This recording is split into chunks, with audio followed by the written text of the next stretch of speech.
Oh, yeah. Good morning to everyone that has came to watch the Test Down podcast. Again, I still don't have all my full voice.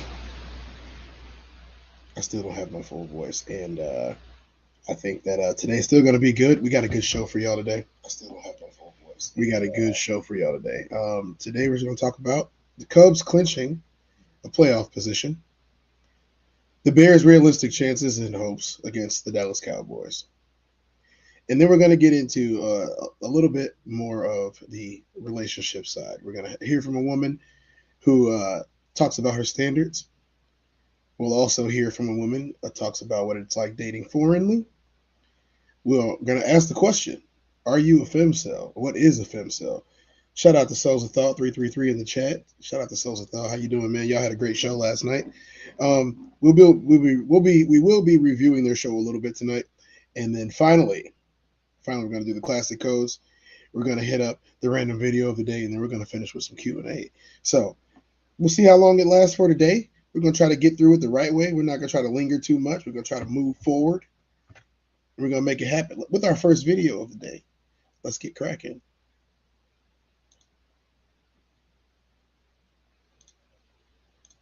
These young Cubs are celebrating this franchise's first postseason appearance since 2008 as a result of the Giants' late loss on the West Coast yesterday. 2020, not 2008. Well, it doesn't matter how many times you've done this. For the guys that do it for the first time, it's an incredible experience. So congratulations to the Chicago Cubs. I'm super happy that you guys have clinched finally.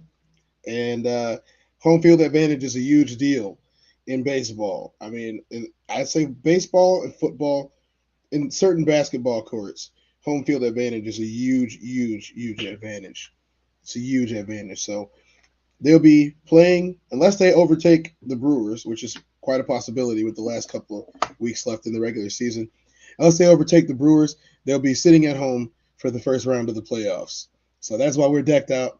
We're celebrating our boys, and we're having a good time with it, okay? Some not so fun news.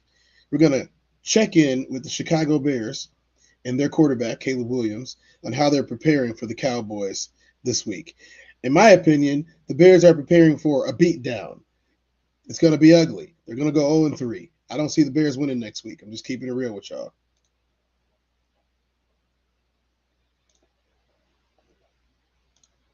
How's it going, everybody? Good.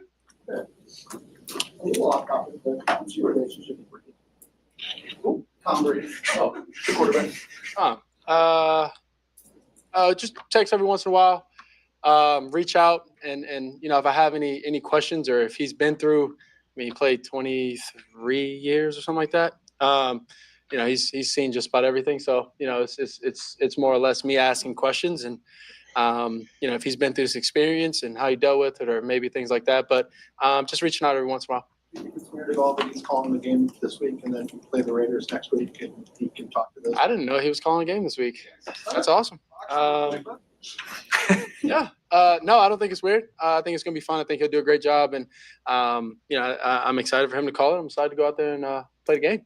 Caleb Ben talked about the tight ends, and he put it on himself. He says, I got to do a better job helping guys the ball. What can you do to help that as well? Yeah, part of that is there was just a few situations that come to mind that even in those, maybe long down and distances that we had throughout that last game is, we had a couple of second and super longs. And so being able to get them the ball as fast as possible, let them, catch, tuck, knife, and get maybe 12, maybe more if they bounce off a few tackles. But that's a part of playing QB. It's a part of the game. And, like Ben said, it's him, but also, it's me when I'm out there on the field, being able to, drop back, see the coverage and just, maybe pop the ball down to one of those guys, even if it's those situations where we're trying to fight back and get back into the game. It's just one play at a time. And how you come back in games is taking one play at a time. He said that you had a pretty good rapport with those guys, and we all saw it during training camp. Does that give you kind of the confidence of like, okay, I know these two games haven't been ideal, but we've done it. We can do it again. With the tight ends, you're saying? Yeah. No, I mean, we had a few passes today and, just kind of be on the same page with those guys. See, my thing with Caleb Williams and what I'm not liking so far is he's not really seeming as if we're watching the game that they're playing. You know, they come out in the press conference and they say all this good stuff. And they're saying all this good stuff, but we're watching a whole bunch of bad football. If you're only going to remember, it said 3,000. 3,000.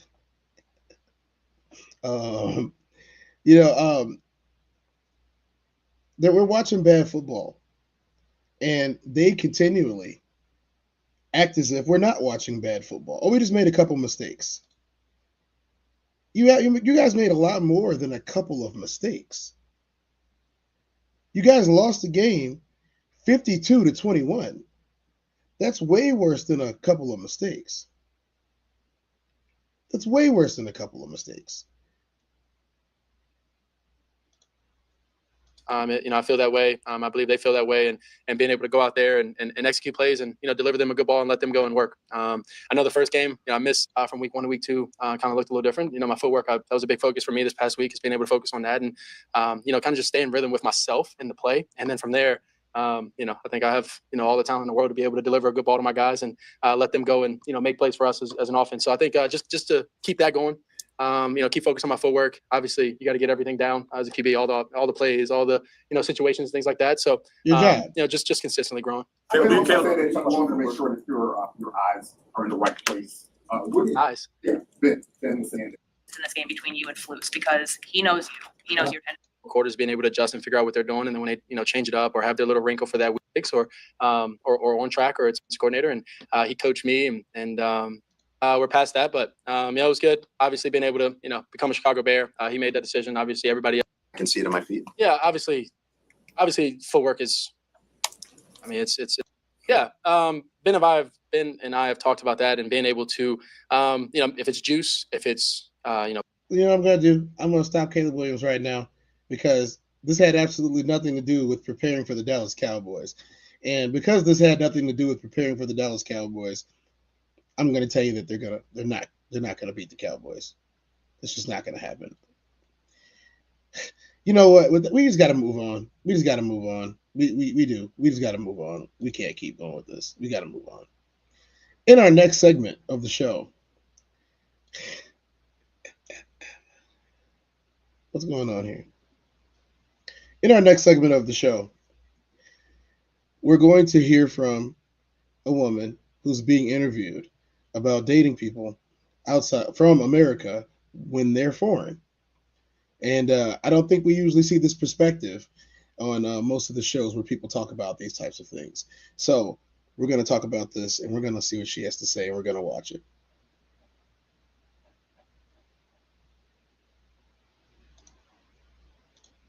Do you think there's any misconception men have about plus-size women? They always think being plus size only date black men. I would say a lot of us, we have I have a friends that also plus size model as well. Is that true? Do plus size women only date black men?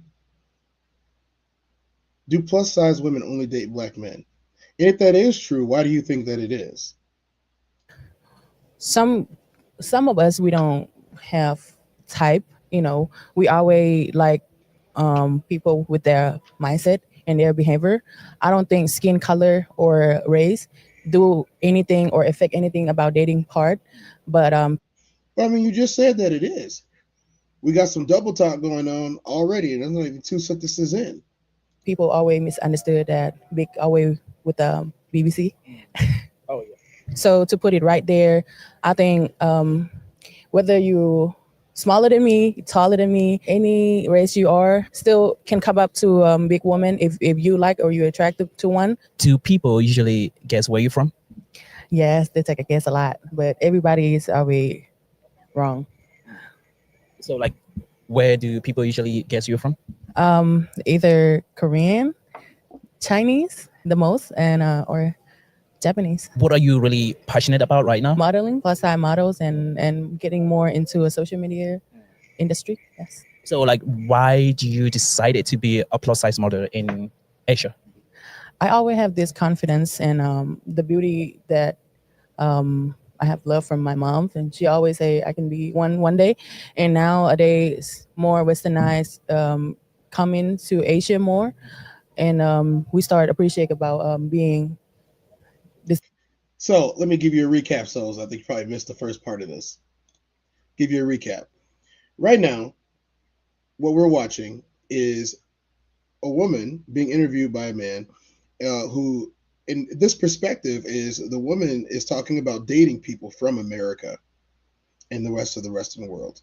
And so we don't normally get this perspective on most of the shows that pop out because most of the people aren't traveling like this. But this woman is talking about dating Western men and a lot of the things that are misconceptions, but also things that people think are true, stereotypes nonetheless. So that's what this interview is right now. She's giving her perspective on dating Western men while she is foreign, living in a foreign country.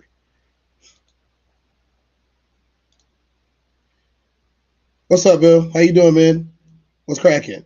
We're looking at some foreign people right now, bro. Tell Mikey I said, what's up? Eat all the onions.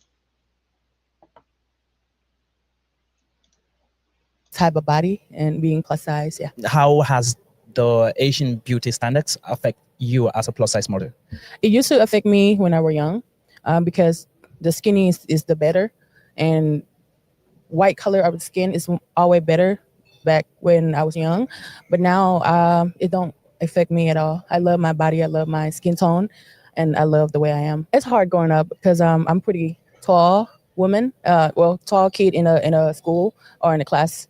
It's affect a lot. They used to bully, but now I follow my dream and I made it happen. I motivate a lot of people, a lot of teenagers that they're my size, and to love their body more and be confident and be positive about it. As a plus size woman in Asia, do you get fetishized by the Asian men or more by the Western men?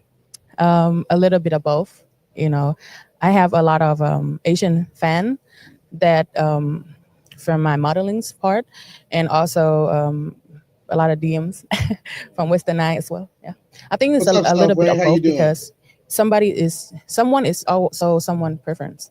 It's like a more hidden gem for Asia, and also I don't think it's just body shape. It's about mentality of an Asian woman. We're very submissive, and about the culture as well. We have Hold on, what? Say it again. of an Asian woman. We're very submissive, and about the culture as well. We have a very beautiful culture that you can get experience and learn about it from Asian women, and also the body is a plus. What is body positivity to you? It's nothing too big, nothing too small. If you love yourself, if you're always positive about it, and even though there's a hater, it's just a comment that you can keep motivate yourself. If you want to change, you can change. If you don't want to, you already like the way you are. Just be positive and living with it, happy. Yeah. How do you feel like when a foreign man approach you as compared to an Asian guy? For the first part, anybody can approach me, with Asian or foreigner, but I understand that I might look intimidate for Asian men. It's pretty hard to approach, but yeah, more foreigner to approach me. There's no. Well, let's address that real quick.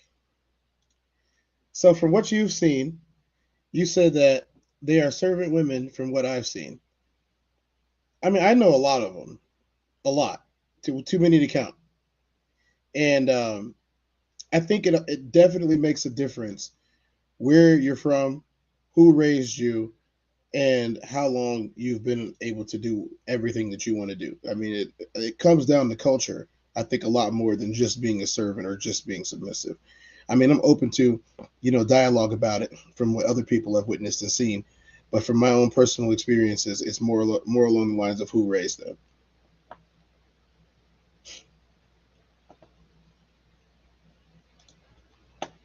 Different, but I think foreigner is more confident to come up to big women and approach and give us a compliment. Why do you think foreigners are more confident to come up to big women? Because we got a lot of big women in this country. So seeing a big woman anywhere else is not going to make you any less uncomfortable or more comfortable. America's got a lot of big women. We used to see them every day. A lot of them. Grown up and being matured, have you been has your preference in dating your type, has it been changing or has it always been constant? It's changing almost every couple of years. When you learn about yourself, you know what you like, you know what your attracts, and sometimes looks after a while it get tiring. I think I would like somebody that with the good mindset and so even as we can see, even in another culture, this mindset has permeated. I think outcast attracts outcasts. Expound a little bit, Souls. Even in this culture of someone that is not from Western culture, it the same thing holds true.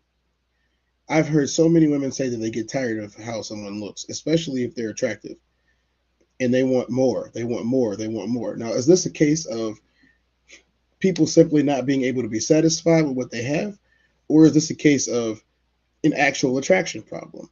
Because I'm going to tell you right now, I've never met a man that have gotten tired of his woman looking good. I've not met a single man that got tired of his woman, his wife, his girlfriend looking good. Not a single one. There are philanderous men out there who need more than 1, 2, 3, 4, 5, or 6, whatever your prerogative is. In my opinion, I'm not here to judge you, but I've never ever seen a man get tired of his woman looking good. I've never seen that before. If y'all have, let me know. But I've never seen a man get tired of his woman looking good, ever. I've heard plenty of women stateside and overseas. This is another one from overseas that's saying that she gets tired of the man looking good. Why is that? I'm a man. I wouldn't know how you think. At the same page, will be somebody I would date, rather than just look, a handsome guy is not always a good man to date. Yeah. And our last question. Do you guys agree with that statement? A handsome man is not always a good guy to date. She said a handsome man is not always a good guy to date. She's dropping some bombs on us today, y'all. I like it.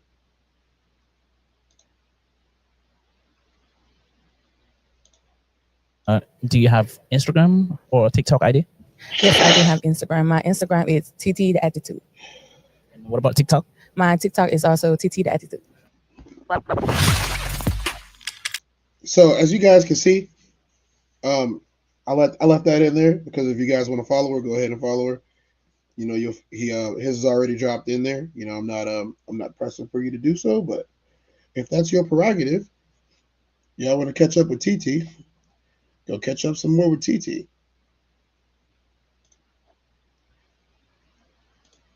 So the next segment is going to be funny, and these guys, I just found them recently, but these guys are they make content, but they're comedians, and they basically read submissions from their subs and the people who follow them and on Watch. They asked a question to their constituents, and the question was, excuse me, in what ways did men fumble you and fumble their opportunity to get some of the good stuff? You know what I mean? So I haven't watched this thing yet. I only seen like the first 2 minutes, but I think it's gonna be wild. I think it's gonna be funny, and then I think it's gonna give us a lot to talk about. So let's talk about it.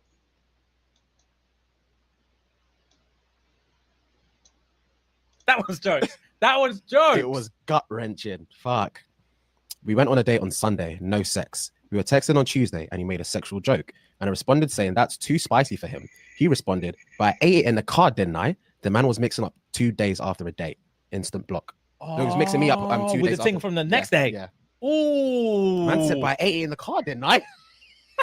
Should have been like, what? As soon as he pressed send, he knew he fucked up. He knew he fucked Oh, up. that's hilarious. But I ain't in the car, didn't I? It's the didn't I that sweets me. Oh no, that's long. That whole thing is. I'll block both of them immediately. I can't keep I'm not fucking up like that. Yeah, I'm not dealing with that. We were watching a movie and I could feel him staring at me and he mumbled something under his breath. When I didn't respond, he said, "Bitch." I said, "I like you." He never saw him again.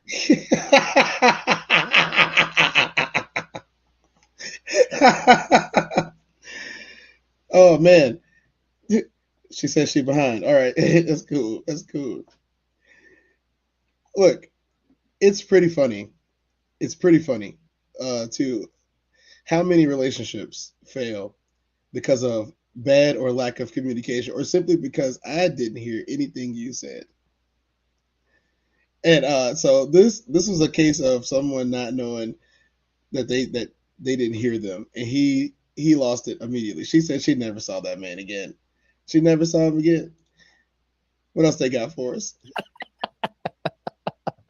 That's jokes. In caps. Bitch, I said I like you.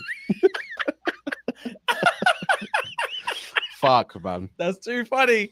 Wow. That's so funny. I was unwell and he took me to get some flu powders. This man. Somewhat? Flu powders. That's what she wrote. Medicine. I'm only reading Medicine, what she yeah. said. I don't even know what that means. Medicine. That's like Obviously, they're crush from the UK. paracetamol. Yeah, flu powders. Flu powders is what she wrote. I'm starting again. Wow. I was unwell and he took me to get some flu powders. This man gave me his coat in the store because I was cold. We walked out and get grabbed by security because he stole sweets, put them in the inside pocket of the coat he gave to me.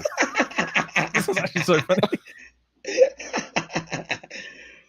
The man stole and put it. He was using her as a candy mule, not UGG mule. She was a candy mule, y'all. She was a candy mule for this man. I couldn't get caught like that. He made her the fucking scapegoat. Wow. Sweets. Sweet of all You're a grown things. man. Stealing sweets. You grown man stealing candy. I would dart off. Yeah, 100%. I would leave her in the security guard and dart off. Take my coat. I'm gone. Take my coat and the sweets I stole. I'm gone. I'm gone. All right, no hand soap in the bathroom. I had to take the coochie off the table after that. I can imagine. Yeah, that's poor. Where's the soap? No hand soap in the bathroom. I had to take the coochie off the table. Nah, you're not fucking me. Jokes. You're actively not fucking me. We were trying to pick a movie to watch, and he grabbed the remote and turned on high school football highlights. After about 15 minutes, I told him I wasn't feeling it, and he apologized. Went to YouTube and played/rapped his own song. No, he didn't. Hang on. So the scene is they're sitting down, they don't know what to watch on TV. He grabs the remote and puts on football highlights. Yeah. After a little bit, she's like, "Big man, I'm sorry, this is boring. Let's watch something else." He says, "Say less." YouTube finds his own account, finds a song that he's put on YouTube, plays it, and then just starts rapping along to it. Looking at her, just rapping along, doing all the ad libs. As I walk through the valley of the shadow of death. I don't know how many of y'all have been on dates and somebody did something similar to this, but if you had, let me know. I can't see what this says. What does this say? Hold on. It's popping up wrong. Let's try that. Generally speaking, I would like to think that women take the extra care to look good for their man. I would like to think that too, but from what I've been told is y'all don't get dressed up to look good for us.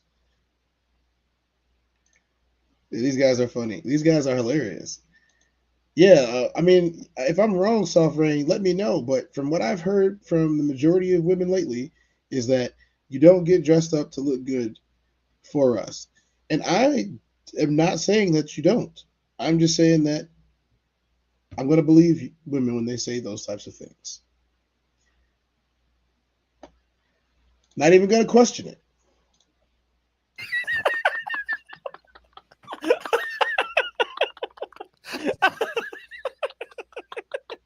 That's jokes.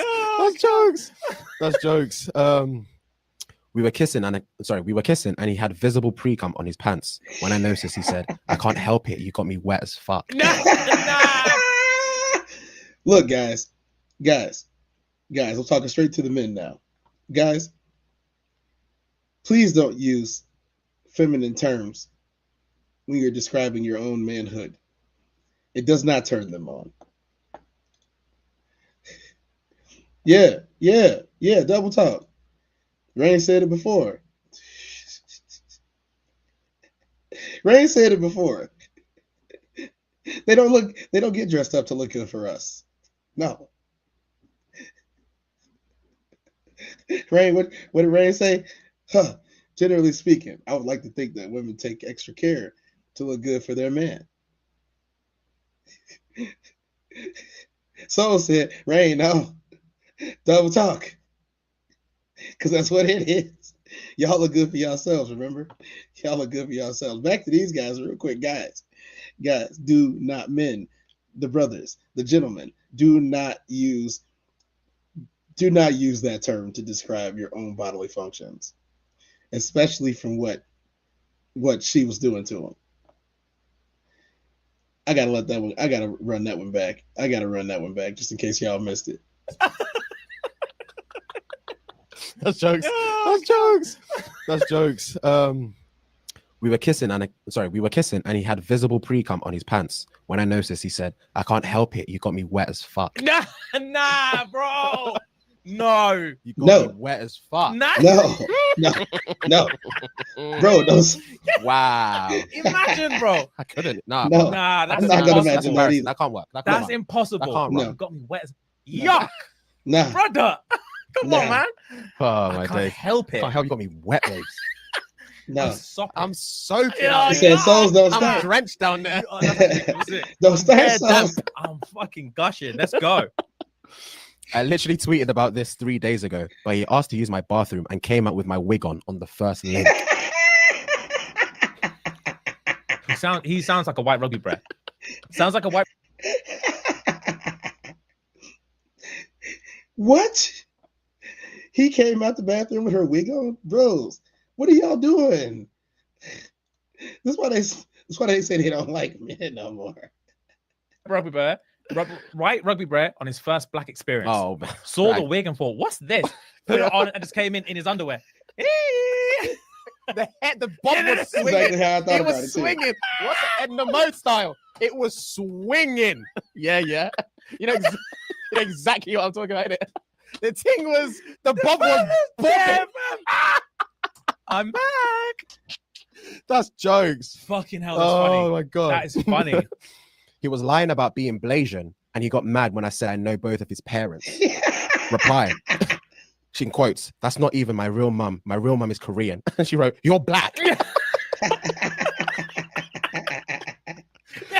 Nani tsunami.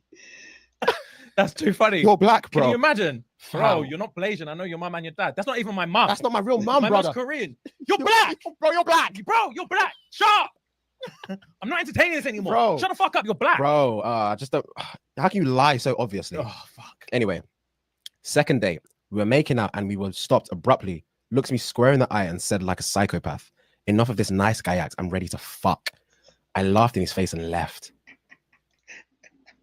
Hey. Was he honest though? Was he honest? He said, I'm done with this nice guy act. I'm ready to get it on. Audacity, bro. Enough of this nice guy act. I'm ready to fuck. Wow. That's scary stuff. That's scary That's stuff. scary stuff. Enough of this nice guy stuff. Nice guy I can't stuff. keep this mask on anymore. Run me the tongue now. I've waited all night. I've waited. It's been 2 days.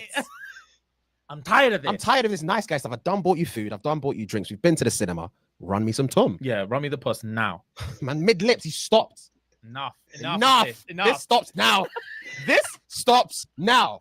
So a lot of y'all don't know, but because of the other show that I started on, I got to meet a lot of foreign people that interact on a daily basis. And let me tell you, UK slang is hilarious. Love listening to UK slang. It is so funny watching these dudes talk about stuff and using the different slang that I've never heard before. Because it's always something new every single time. Because you got to think, if your lingo around your area changes, and so does theirs. They don't keep saying the same things for 100 years. I mean, some things last, yes, they do, but let's be honest. Let's be honest. All these things evolve. Yeah, I know I care about y'all. I'm giving y'all a show while I'm still under the weather and got my voice back. But I thank y'all for putting up with it. Let's get a couple more from them before we move on, because that was too good. I'm ready to fuck. Yeah. What are you saying? Can't take another second. It's bullshit. It's play bullshit. Fuck, man. That's entitlement. Jesus. Oh, fuck. He brought me to the club with his friends, and one of them told him to go into the bathroom and roll up for him. He even called him a little nigger and everything. Yuck. That's what we gonna finish on today. Yes. That's what we gonna finish on today. Is there any way to blow this up a little bit? I'll straight up blow that up. Hold on. Let me see if I can do that. This is one. So one of the things, this ties into what we talked about yesterday. This ties into what we talked about yesterday with Adrian Bronner and Cameron and stats. Let's see if I can blow this up. Let's do this.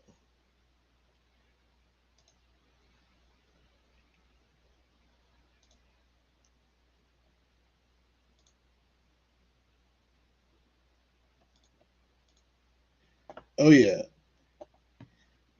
He brought me into the club with his friends, and one of them told him to go in the bathroom and roll up for him. Called him a little ninja and everything. Yuck.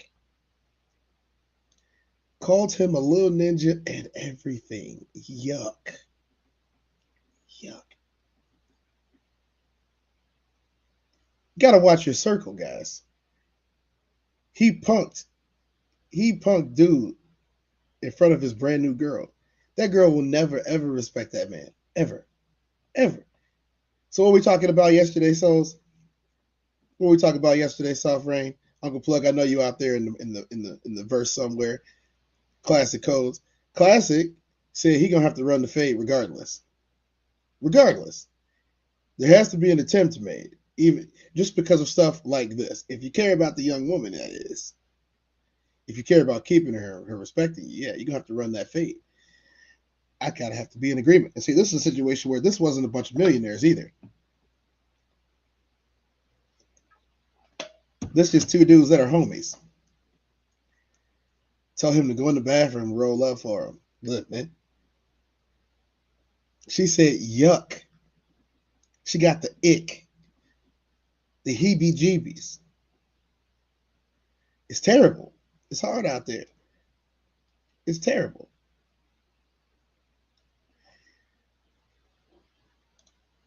I just gotta, take a couple extra seconds on this. Yesterday, to answer Souls' question, yesterday I went off the air before I finished answering a question from the Q&A section. So I saved the question so I can answer it.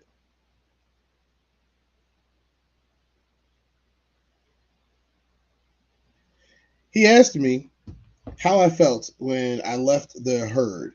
But what he meant by that, I believe, was how I felt when I stopped doing all the chasing, when I stopped doing all of the extra, and I started realizing that there was just some things that I shouldn't fight for because they weren't fighting for me. I felt great. I felt liberated. I feel as if I see the world in a different light. My only goal in life is not to chase around someone's daughter. My only goal in life is not to try to win her every single day. Like, there are some futile battles. If she doesn't like me, then she doesn't like me, and that's completely fine. There's nothing to be upset about. No matter how much work I quote unquote put in, there's nothing to be upset about. She don't like me. She don't like me. I don't have to think about it, worry about it, be upset about it, chase after it. No. There are people who do. And once you move past it, you see it first with relationships, but once you move past it, you see it again with other parts of your life too. If they don't serve you, if it's not for you, it's not for you. No reason to be upset about it. It's just time to move on. And when you can move on without that intense emotional reaction, you can move forward. You can move up. You can progress. And I think that progress is what we strive for. Perfection is unattainable. I answer this one. Question: Why you decided to stop talking about the BWs? Well, number one, for the most part, they don't appreciate it. I always say that I'm trying to help or that I'm just trying to show a different perspective because I believe that I'm a different perspective kind of guy. But they wasn't feeling it. They didn't like it.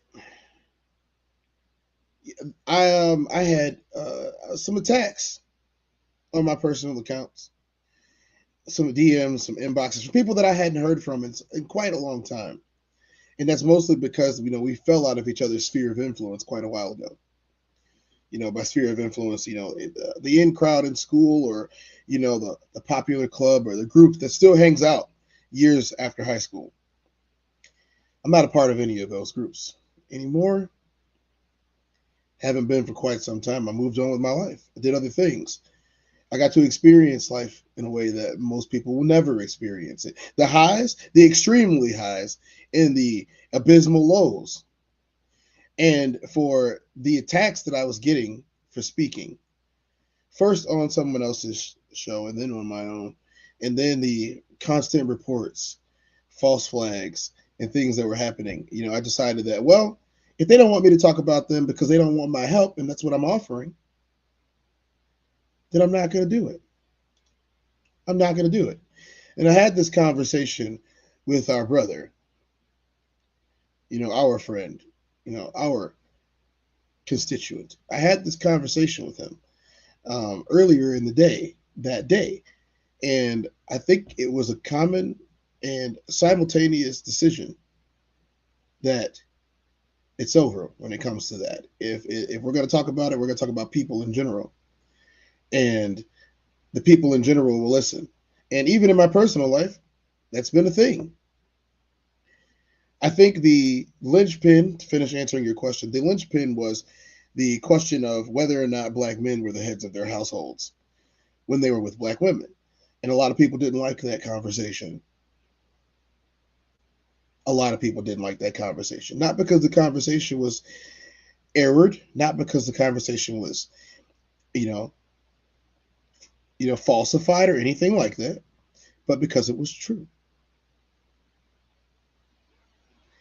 And because it was true, they didn't like it. Couple that with the events of the last couple of weeks that have been going on, the country in chaos and turmoil. It was a conscious decision to make. Now, I'm not saying that, if my services can't be called upon, and I might make the altruistic decision. But as of right now, and for the foreseeable future, and maybe forever, I can't serve that mission. I can't. That mission doesn't serve me very well, and actually just leads to my own falling.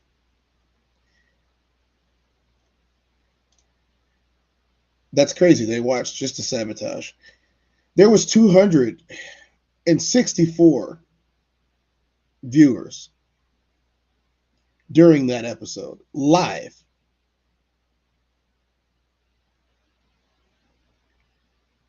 $264 popped in. 4 of them commented. 4. 4.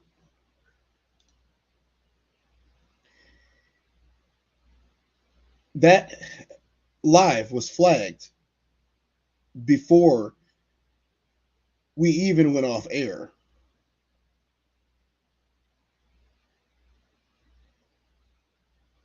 "94 minutes of content completely erased. 94 minutes of content completely erased because some people didn't like what somebody else said. 94 minutes. The next day is when the decision was made. The next day. That is why the special edition of the Classic Codes came out.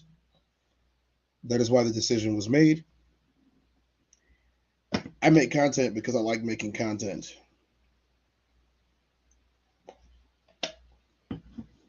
I go on shows because I like going on shows. I like having honest, earnest, fair, unfiltered, unscripted conversations with adults, individuals of different mindsets, of different backgrounds, with different life experiences, in earnest. And that is why, regardless of what your show is about, I might make an appearance. If I'm asked my opinion on a subject, I might give my opinion.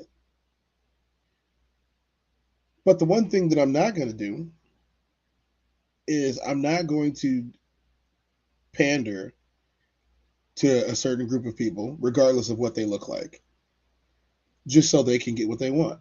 That's why the show is about sports. That's why the show is about life. That's why the show is about technology, the internet, farming. That's why this show is the way that it is. There's no single topic that, to me, is the standout topic. You can watch the show for 15 minutes and get everything you need out of it. You can watch it for an hour and a half and get everything you need out of it. Depends on how diverse you are. But if you take one section of show and get upset because of someone else's opinion, after you brought a horde of people in,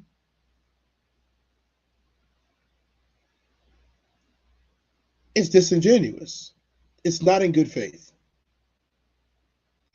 And I refuse to engage in conversations with people that aren't in good faith. That's why I wish you would classic would just double down. Obviously, it's true and triggering. Yeah, I think that's the goal eventually. Yeah, I think that's just the goal eventually, is to double down on things. I'm not sure where he's at to be able to do it. And I don't really know where I'm at, if we're being honest, when it comes to being able to do it. Just me being live every day is a challenge. And it's not a challenge because I don't like it. It's a challenge because of how much I have packed into my everyday life. I'm not going to give everybody my schedule. A lot of people like to do that, but let's just leave it a little bit mysterious. But I do a lot every single day. I average less than 4 hours of sleep per night. And I feel really good when I'm being productive. I do get tired and I do get worn out, and I do have to take time. That's probably the main reason why I'm under the weather at the moment, is because I was going 100 miles a minute. And, burnout is real, and we're trying to pace ourselves to not burn out, because I really do like this. When you come to a speed bump, you pause, roll over it slowly, and then pick the pace back up. Yeah, that's what happened this time. Coupled with not having the voice, still not there. I'm still at about 90% on the recovery. Coupled with not having the voice, and then the unwillingness to actually go through all the claims and the files and the reports. I wasn't willing to do that on 4 platforms. And so when I was able to get to it and do it, I did it. And we're back. We're back 2 days in a row now. So he understands for sure. I'm sure as a man you've experienced something similar. That isn't just being jaded. I'm sure. So I think y'all might like the next part of this. We're going to see. We're going to see. I haven't watched it yet, but this is a woman who is going to lay out her rules while she's dating. And if you don't abide by these rules,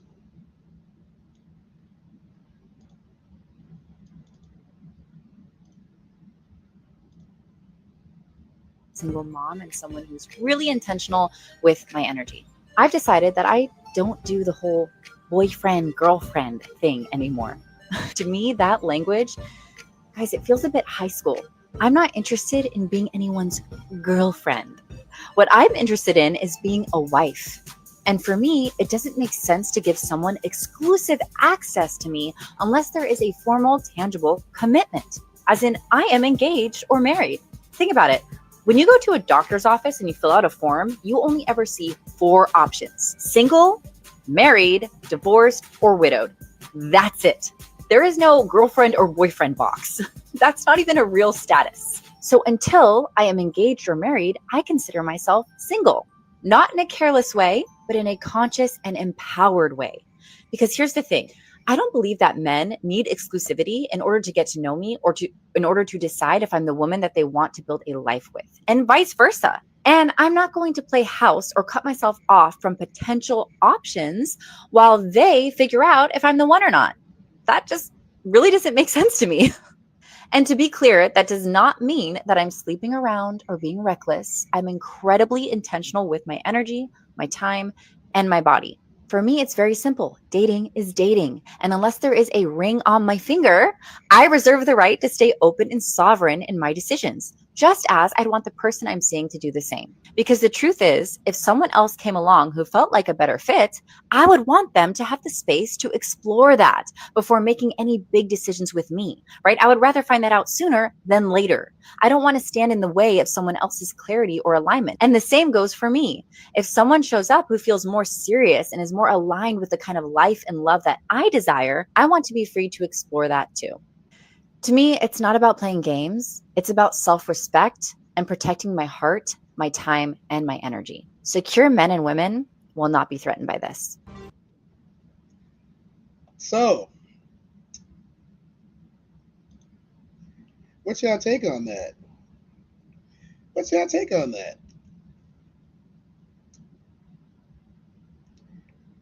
So, for the men in the room, are you comfortable dating someone who's dating other people? Are you comfortable dating someone, spending your time, your money, your care, your free time especially? Are you comfortable dating someone? Are you telling me that you love this, Souls? You love the fact that she dates other people, or you love the double talk that she just did the entire video? Because she's really intentional. She doesn't want to stand in the way of your forever home. She doesn't. She doesn't want to stand in the way of your forever home. You know, me personally, whenever I come across this type of stuff that's non-traditional in any way, I ask myself the question. Number one, what pushed this person to be this way? That's number one. Number two, this also brings up their dating history. But I do believe that this is a form of manipulation. When she starts to list off her demands on what she requires to be taken, or to take the man as serious as possible, it starts to look like a playbook. And a playbook has to be run according to the design. 99% of the time, if you don't run a play the way the play is designed, the play doesn't work. You can't put it, oh, where an X is supposed to be. The play won't work. A slant's not the same thing as an arrow. It isn't. An arrow and a slant are not the same thing. Similar routes, not the same route.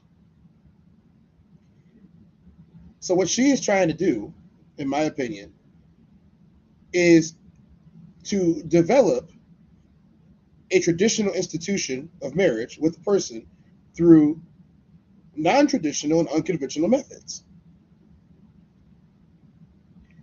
Can you live in tradition if you don't follow the pathway that tradition has set? That's the question. See, I would say that she's someone who doesn't want to marry, and therefore it shouldn't be a part of this conversation, which is completely and totally fine, guys. If she doesn't want to get married, she doesn't have to. It's 2025 in the United States. But do not disguise the fact that you want to date multiple people because it is more interesting, which I'm sure it is.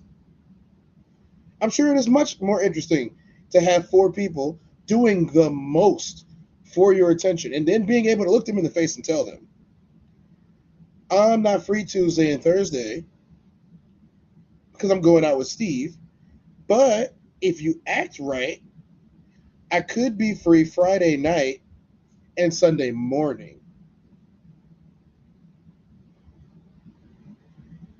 Sounds a lot like the Hunger Games to me. May the odds ever be in your favor. You know, for me, I don't have that much time. I don't have that much time. So you're not free Friday. Cool. That's the only time I have to see you. I got work all these other days. I got practice. I got fatherhood. I got my show. I got all the business stuff that I got to do. I got to get these orders out. I got to send this over to the NFL to get these processed. All that. All of that. So the thought said, she's using her looks as her currency.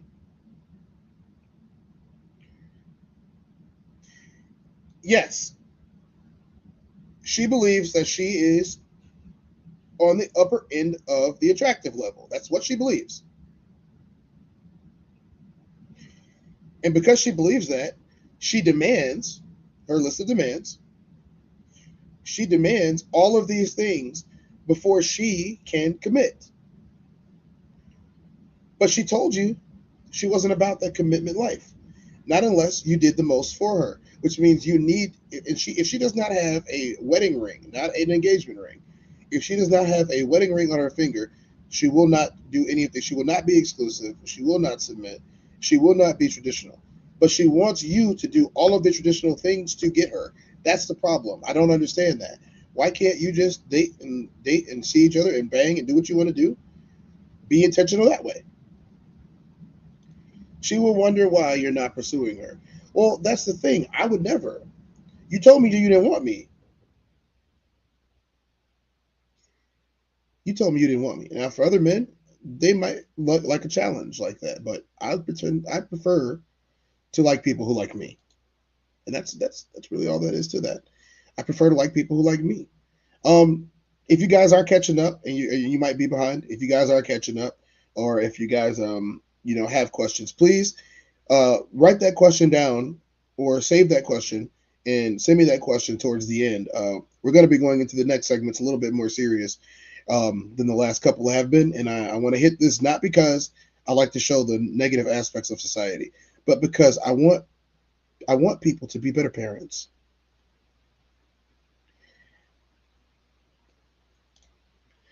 I posted more before that. I posted more before that makes the last part work. Okay. Oh, I see. There we go. I see. It came in slow. The man has to play the game better. Just treat her as a friend in a friend zone space. Yeah, there's absolutely nothing wrong with friend zoning these people. I do it. I have done it. You're cool. Friend zone. You cool? But you don't want me. So you got to go in the friend zone. You seem like a good person. That's if I feel like dealing with you at all. If I don't feel like dealing with you at all, I just won't talk to you anymore. So I definitely want you, especially souls, to give me your opinion on this, with your background. I think you would be really good to comment about this. Disclaimer is this is not common in 2025. This is sick is what it is. I don't have all the details behind it. This is a headline that I saw today, and I had to include it because somebody has to say something. And if it has to be me today, then it's going to be me. Here it goes.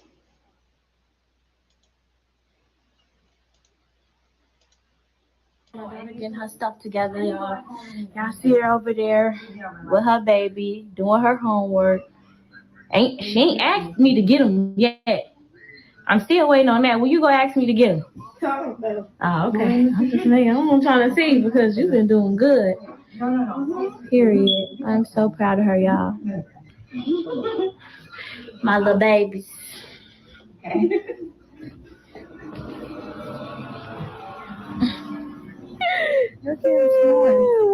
this is so cute.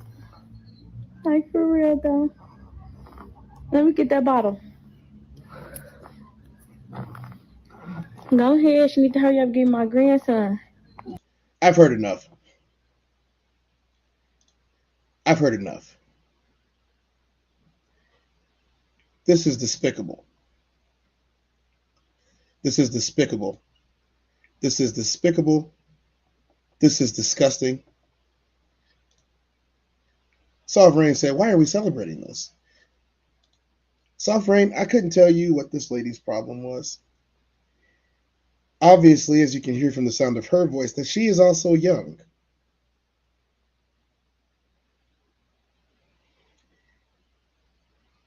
Eighth graders are 13. Eighth graders are 13 years old. An eighth grader should not be giving birth at the beginning of the school year and made it for the first day of eighth grade and has been doing exceptional. This is not anything to tout or celebrate. We need to bring back shame.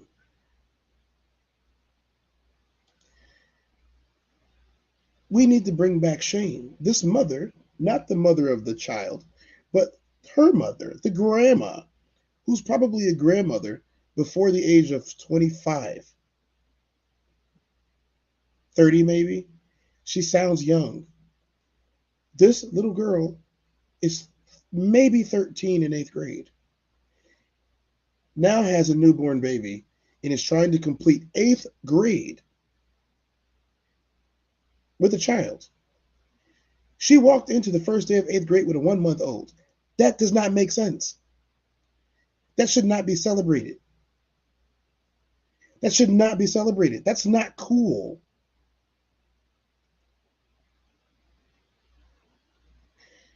What type of parent does not keep tabs on their 12 or 13-year-old? Daphne, the queen of accountability. Y'all check in with Daphne, the queen of accountability. She's been doing some excellent work on holding people accountable that aren't normally being able to be held accountable by people who look like me. And she has posted a soliloquy about this, and we are going to let Daphne cook. I'll read it. Daphne, the queen of accountability, says, I saw this on TikTok and was completely disgusted. The majority of women saw no issue with an eighth grader giving birth just because her mother supports her. This is exactly why children need both parents. No father would allow it to get this far. Why is a 13 or 14-year-old giving birth? This is how parents lose their children. It's embarrassing, and I hope any parent who sees this pays closer to the attention of their kids. Nike says, I work in a pediatrician's office. We had a baby come in for care, and the mom was 12 years old. Her and her friends were dressing him up like a doll. Another says, I went to school with someone that had a baby when we were going to eighth grade, and her son is now a prosecutor. And yes, both of her parents were present. That's one thing, but putting your 13-year-old daughter and her child for the world to see is another thing. Once again, no shame. With her baby in eighth grade. So she was pregnant in the seventh grade. Yes, she was. The baby is here now, and she needs her mother's support. It's so frustrating and aggravating because you know you raised them better. Well, some of us did. But what else can she do at this point but support her? As a mom, she should have been ashamed, but rather posted that video. I remember back then parents would have been ashamed if their young daughters got pregnant, but nowadays they are seeking views on the internet. Smoke alarm, battery chirp, always gives it away. Beep. This is absolutely nothing to be proud of. My goodness gracious, I would be bawling my eyes out. This is a baby with a baby. As a mother, I could not fathom this, and perhaps the mother is trying to make the best situation. But Jesus, that poor little girl has just sacrificed her adolescence. This is why open dialogue about X is paramount. I wish this poor little girl continues her education, doesn't let anything derail her from her path, gives that baby a good life, and the cycle does not repeat itself. I had to reread it, because what? Why they show the whole internet?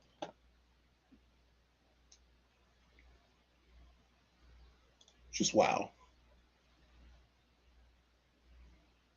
Just wow.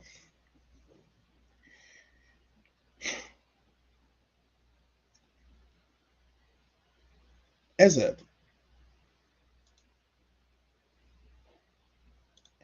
parents and adults, we should do everything within our power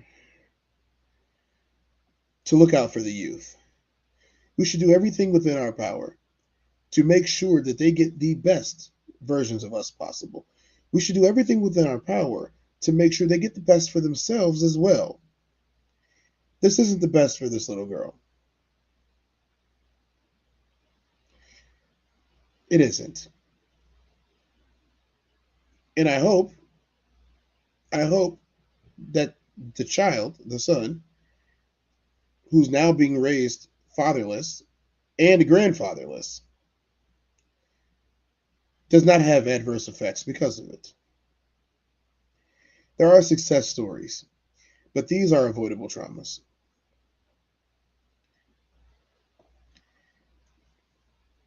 I think it's time to move on to the next segment. That was kind of heavy, and it's a little bit too heavy. I'm really disappointed in that situation.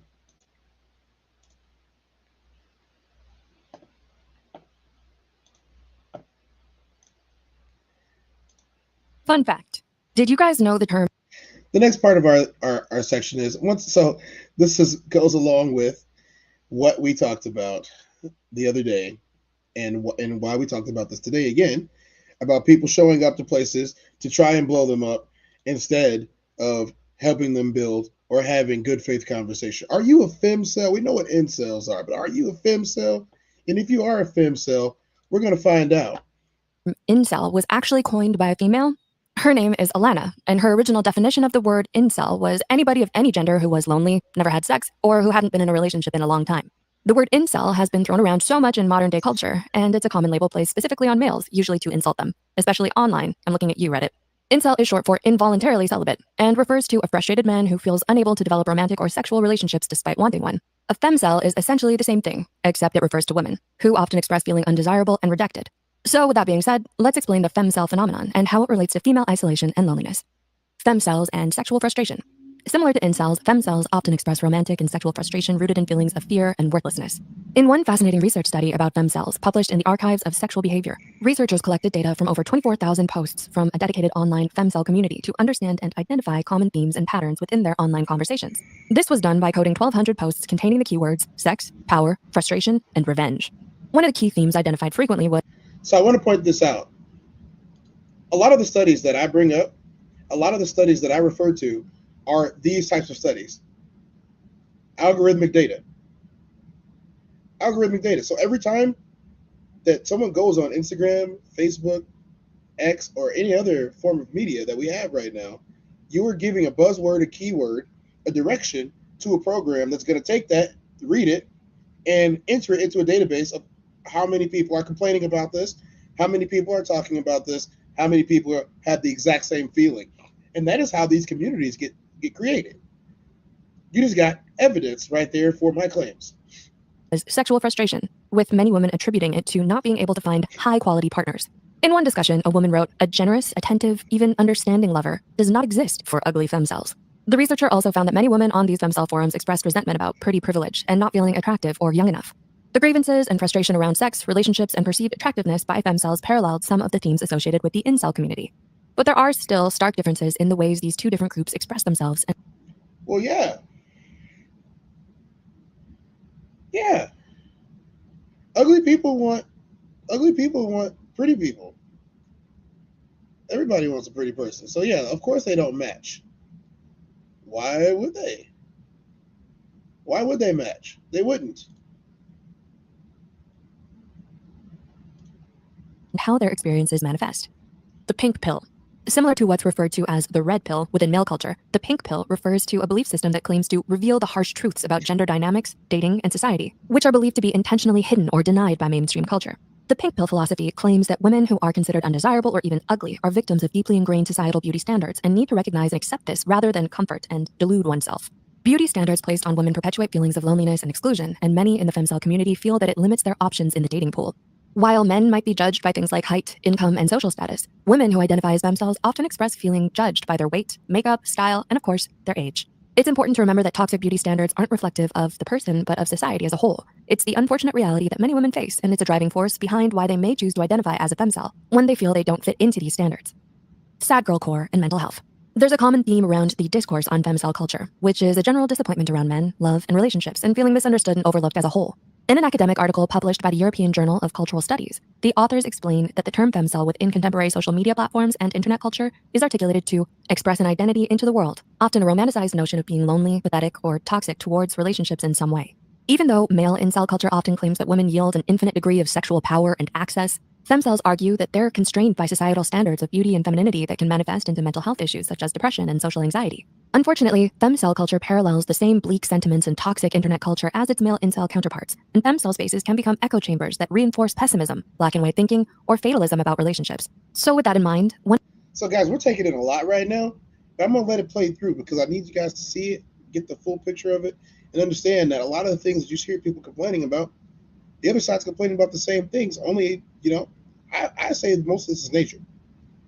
Fighting against nature. One of the themes within femcel culture that comes up a lot is sad girl core. For those who aren't familiar with this term, you might think of melancholic Lana Del Rey or Billie Eilish edits on TikTok, or dare I say, Tumblr. Where are my millennials at? However, sad girl core is more than just an internet aesthetic. Sad girl core is an extension of femcel culture and the feelings behind female angst, rejection, and disillusionment about relationships with males. Those who identify as femcels express their mental health issues and deep-seated resentment around sex and relationships in the content we see online, but it's often displaced, as this content always tends to solely blame men and society for all of their problems, similar to male incel culture. And it's toxic when both femcels and incels engage in this behavior. The biggest problem with leaning into femcel or incel culture is that it can result in feelings of resentment and even anger or hatred, because it's an endless feedback loop of pessimism about one's circumstances, which can exacerbate existing mental health issues or conditions. So, what do you guys think of this topic? Yeah, what do you guys think of the topic? Is femcel a thing? Is that real? Are you a femcel because you blame men for all your problems? Do you think that that your womanness is the cause and that they hate it? I mean, I don't know. I can't speak for women. I can speak for men. A lot of incel culture it sucks for those guys. Involuntarily celibates. It sucks for them. They got all this pent up aggression that they can't get out, and I guess on the other side, y'all got all y'all lady aggression that y'all can't get pushed out. It sucks, but that's why it's dangerous to not have the open dialogue about what's going on in your life and with people who listen to you. If you need an ear, go online. There are people there. There are outlets. You can find your community. You can, no matter what you look like, as long as you come to things earnestly and honestly with an open and kind heart. I didn't say you had to be open-minded. Just have an open and kind heart. Don't be too open. Don't be too kind. But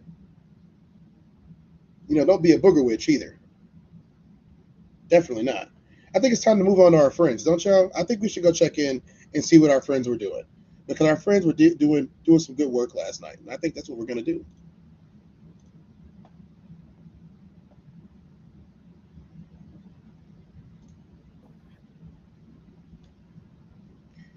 We don't know where we're at. We're going to stop here. The looks. It's not looks, because of the way I present myself, they automatically got that. I got the little swag, and they automatically, she like me. Okay, I like this. Let's go back. But his ass spewed a lot of hate, bro.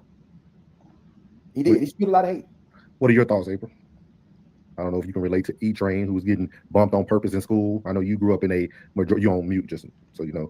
You been in a majority Black community as being Miss Sunshine. So, did any of that relate to you, or what are some of your thoughts about what Uncle Plug had to say? I can't speak on. Oh, yeah. So, it's unfortunate what happened with Charlie Kirk, but I'm not going to delve into that. In high school and growing up where I grew up, yeah, there were a few select Black girls who would be like, here going a white girl, but I was that person that I got along with everybody. I didn't have there was nobody there that I didn't like. I was Miss FBLA. I was a president for 2 years. I wouldn't say I was like overly popular, no, but people knew me and they knew they knew what kind of person I was. So I don't think that I experienced that much, or if any kind of like racism or prejudice towards me. Now there were probably some, and they're like, white girl in here trying to date our men or trying to get our, and that's all the time now. That's everywhere. That's even when I'm 43. I still, or 42. I don't know why I keep wanting to say that I'm 43. That don't happen until January.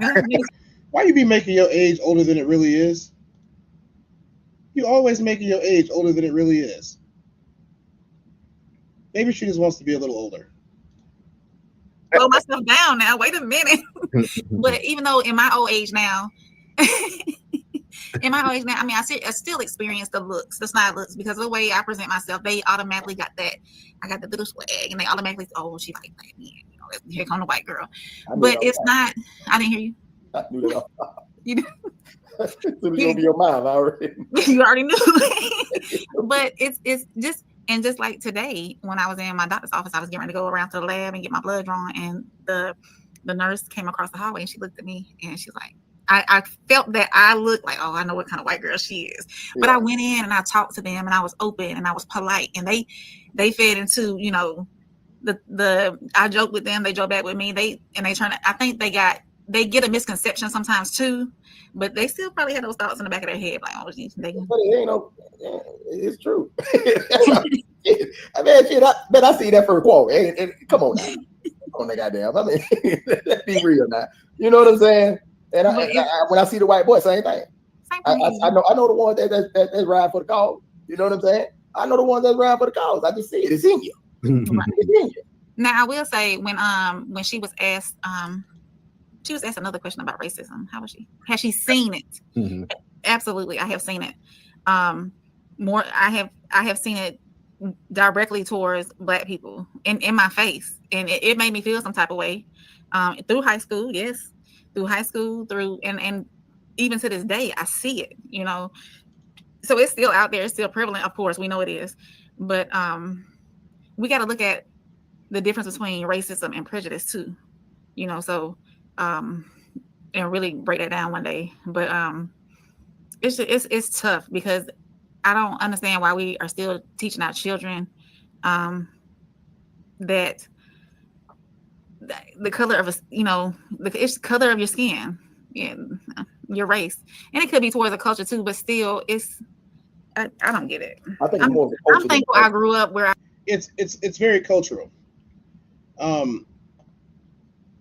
It's a very cultural thing to do, especially in American Black culture. And I think it's more so you just don't want anything to happen because they don't know.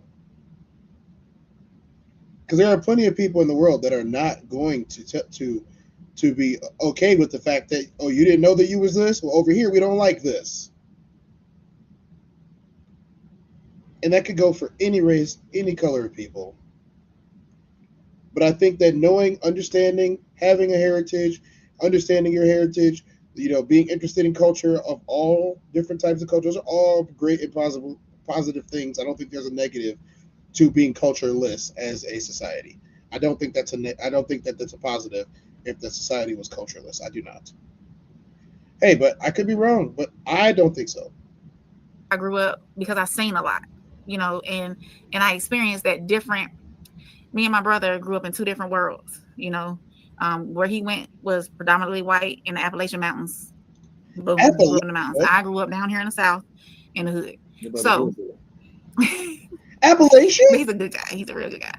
But he saw a different world, and I grew up in a different world. But we got to stop teaching our children Appalachia, y'all. That it's tough. I'm not even gonna get into the rest of it. Because when I asked my son what color he is, he said he's brown. And I said, yeah, baby, you sure are. So I just think it's very unique because like Plug was able to sit here and really explain why he feels the way he feels, right? He was able to do that with no hesitation. Yep. But then you can get a group of 12 people. What up, Classic? Who in the chat? Everybody seem like they don't know why they feel a certain. What's happening? That's why I wanted to ask the question because Plug was able to articulate what he's seen, but then there's 20 other people over here that look like Plug that can't articulate what West they Virginia. See. But then they still want to call it racist. You see what I mean? Plug called it hate. He didn't really call it hate. He just said it's hate. Hate, yeah. You know what I mean? So my thing is people are dying in the midst of a world that is confused on what anything means. Like how can I die for something that nobody knows a true meaning for? And that is why I said having a cultureless society is not a good thing. Society has to have a base. Everything has to have a base.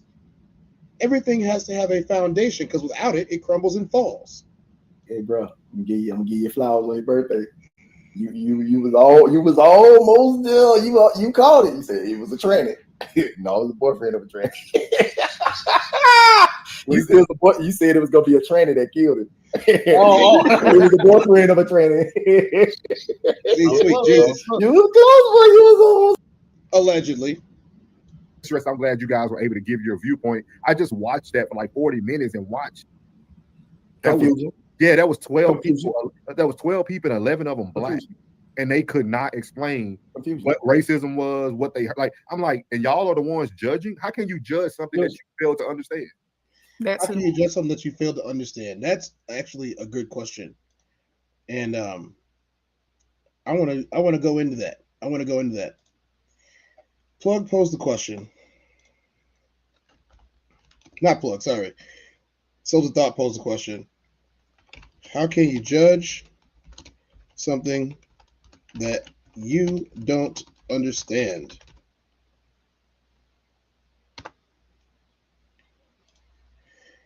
We're going to put that one in the chat. How can you judge something that you don't understand? You can't.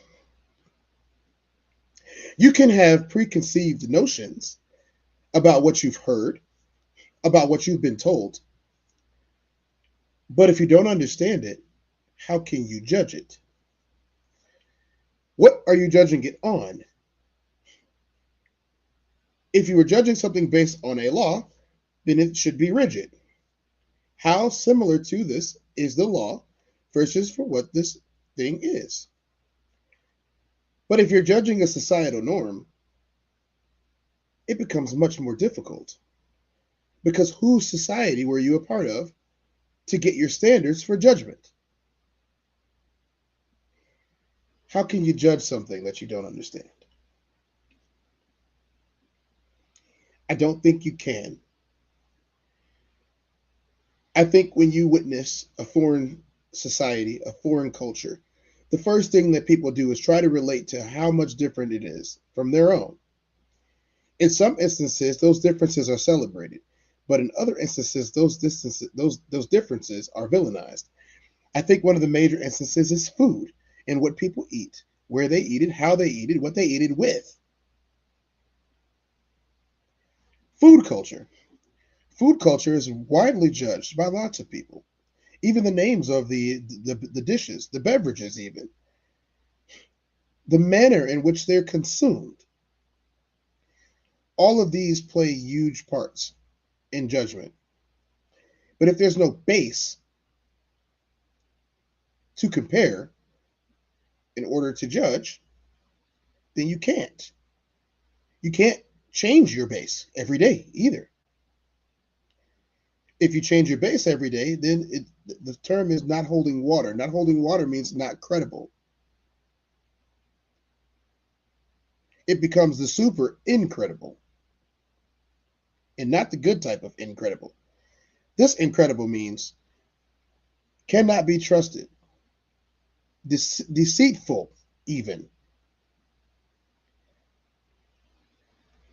When we peer at the other cultures, are we judging them based on our own? Are they weird because we don't do it? Because I guarantee you, to them, we're weird for not doing it.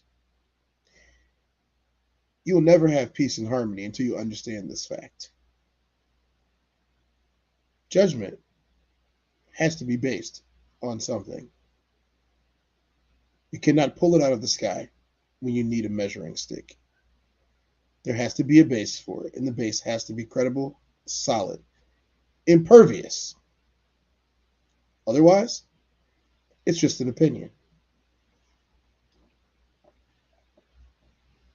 We're rolling, guys. I think we should go ahead and keep on rolling. Unless y'all got questions.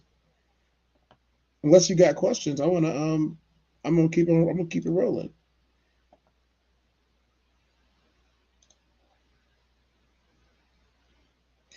I want to say thank you to the No Middleman Podcast, Uncle Plug TV, Souls of Thought, and Conversation with Soft Rain. I think y'all did an excellent job last night. I enjoyed being part of it. Thank you again. And I will save that segment that you guys did at the end because it was fantastic. I want everyone to go over and watch it when I'm done. In between me and the classic codes today. And now that I bring up the classic codes, let's get some code language in here. Let's do it. Is being cheered and celebrated. No, we getting all right. Today's code language. Today's code language is on self-inflicted. All right. So we're gonna look up the definition like we always do and go from there. So the definition of self-inflicted is a wound or other harm inflicted on oneself. All right. And I'm gonna go to the overview. Let's go to the overview. Overview of self-inflicted refers to the act of intentionally harming one's own body, also known as self-harm or non-suicidal self-injury, as a coping mechanism for overwhelming emotional pain, such as anxiety, sadness, or distress. Methods include cutting, burning, scratching, and hitting. It could be associated with mental health conditions like depression, eating disorders, and post-traumatic stress disorder.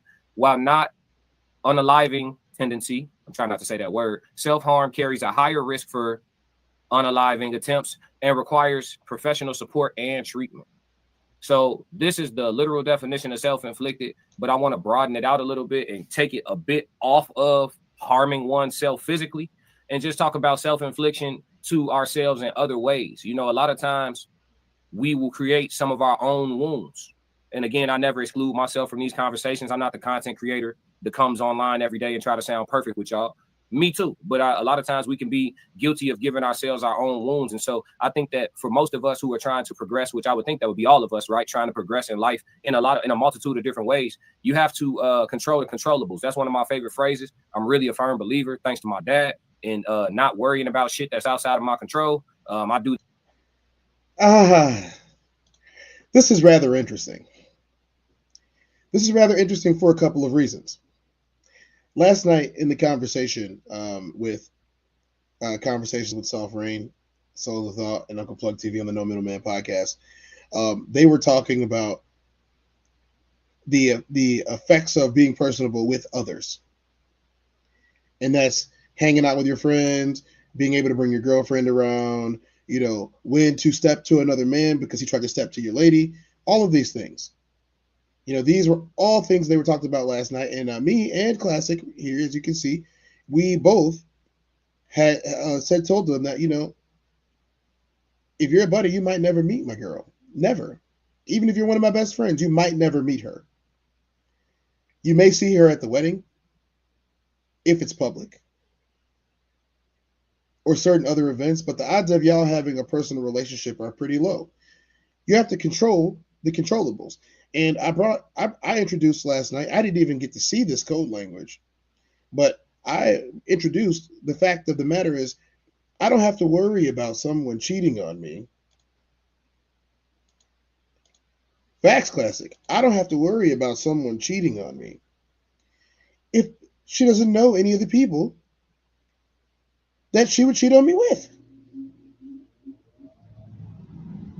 That's an extreme way of saying it. And I'm saying it that way on purpose. But listen to it again.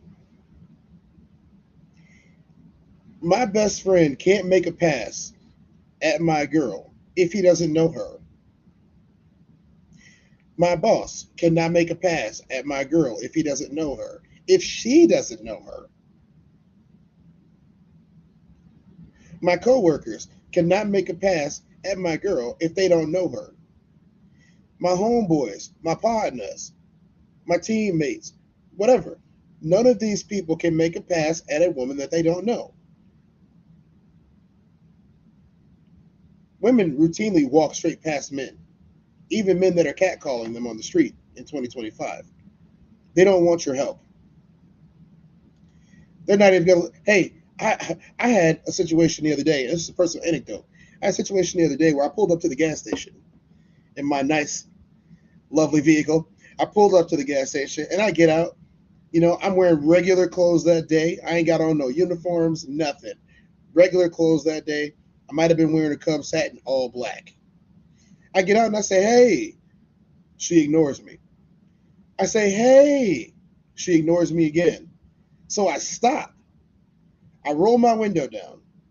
And I said, hey, lady, your groceries and this giant big gulp are on top of your car. Her brake lights were on, so I knew she was pulling back. And it's broad daylight. It's probably 12 o'clock in the afternoon, 90 degrees outside. I'm like, hey. And she finally rolls the window down. And she says, what do you want? I said, your groceries and your drink are on top of your car.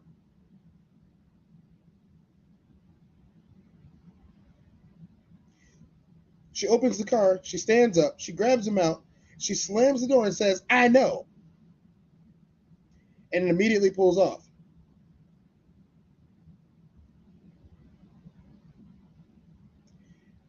So you can't tell me, and that's just one incident, but you can't tell me that the probability of something happening in a relationship where someone moves in on your territory isn't lessened because she doesn't know these people.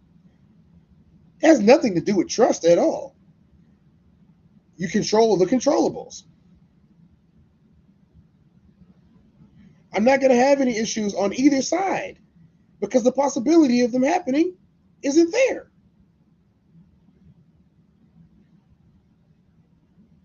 Let's say that you have a fear of drowning. If you have a fear of drowning, I would hazard a guess to say that your fear of drowning is exacerbated if you're on a boat, in a pool that you can't stand up in a lake, a pond, a river, or a tributary, or just happen to be casually walking down the side of Niagara Falls. Maybe while you're flying over an ocean if you decide to travel. These are all things that could exacerbate your fear of drowning. But your fear of drowning is not exacerbated if you don't get in pools, don't take boats, don't fly over oceans, don't hang out in rivers, ponds, or tributaries, or don't even have a bathtub. You don't even have a deep sink. Your fear of drowning is not exacerbated by doing any of those activities. But the probability of you drowning definitely goes down if you're not in any of those places. Now, who's to say that she couldn't meet your best friend randomly, but the minute that your best friend tells you that he met a chick and you say what she looked like, as we all do, and that doesn't mean that he means show him a picture. It just means that she looked good, that she's stacked. You about to get points with me or not? That's all that means as a bro, as a brody, as a homie, as a bud, as a guy. You know what I mean? That's all it means. But if she doesn't know those people and they don't know her, the possibility and probability goes astronomically low. But if y'all are hee and ha-ha and you coming over my house when I'm not home, the probability goes up. Maybe I pissed her off that day. Maybe she pissed me off that day. Maybe we've been together for 20 years. Maybe we got 4 kids. And, you know, ain't a lot of time for that. But she home alone while the kids home and you came over and put up a TV. It's a whole bunch of dumb stuff. If she's going to cheat, she's going to cheat. Yes, we know this. If he's going to cheat, he's going to cheat. Yes, we know this. But the thing is, she ain't got to cheat with the homie. And the temptation is not there. You ain't got to cheat with the home girl because the temptation is not there. If you don't know them, you're not personal with them, there's no groundwork that's been laid. Then the probability goes way down. Way down. And I don't see how anyone can argue this. Protect people from themselves. I had to disagree with a statement that was made last night. I understand why the statement was made. I understand why it was made, and I do agree with the sentiment. but I agree with the sentiment alone. I do not agree with the fundamental practice of it. I will give you a prime example. I have talked to men all over the world and asked many of them the exact same question, no matter where they're from. And let me tell you, in over 7 countries, in over 30 states, I have found that men typically have the same problems. I know. It's astonishing, isn't it? It's astonishing that men typically have the same problems everywhere you go, just simply from being a man. It's wild, right? He said professional, not probably. Professional.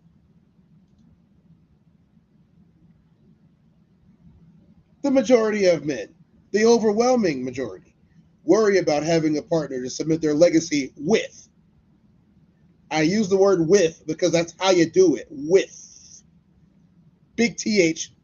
Focus on the lips here, y'all. With. Yes. That is what they are doing it. He said, protect people from themselves. Professional, not probably. One of them is probably not coming in because that's all the ones we got. One of them is not coming in, Classic, because I think that's all we got.